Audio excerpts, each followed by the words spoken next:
ইবনে সিনার নাম শুনেছেন? চিকিৎসা বিজ্ঞান দাঁড়িয়ে আছে ইবনে সিনার উপরে, নাম শুনে নেই? জাবির ইবনে হাইয়ানের নাম শুনেছেন? এই কেমিস্ট্রি না থাকলে আপনি ওষুধ তৈরি করতে পারবেন না। কেমিস্ট্রি না থাকলে কি পারবেন না? মেডিসিন তৈরি করতে পারবেন না। এটা দাঁড়িয়ে আছে কেমিস্ট্রি জাবির ইবনে হাইয়ানের উপরে, যাকে ইউরোপে বলে গ্যাবর, গ্যাবর ইবনে হাইয়ান। এরকম নাম প্রচুর আছে।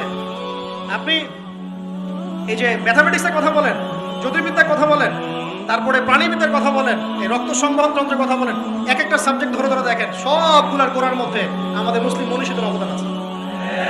এমনকি এই যে পুরো বিশ্বের যে দর্শনগুলো চলছে, যত দর্শন, ফিলোসফিক্যাল থটস, আমরা ফিলোসফি পড়েছি, এই ফিলোসফিগুলোর গোড়ায় গিয়ে আপনি দেখবেন সব মুসলিম মুসলিম দার্শনিকের নাম লেখা আছে। আমরা ইমাম গাজালির নাম জানি না, ইবনে রুশদের নাম জানি না, হ্যাঁ আমরা অনেক কিছু জানি না। আসলে আমরা শেকড় ভুলে গেছি। বিশ্বাস করেন আমরা এই যে প্রযুক্তি, মোবাইল ফোন, টিকটক, মেয়েদের পিছনে ঘুরতে ঘুরতে, অ্যাফেয়ার, বাইক চালানো, আমরা আমাদের জীবনের লক্ষ্যই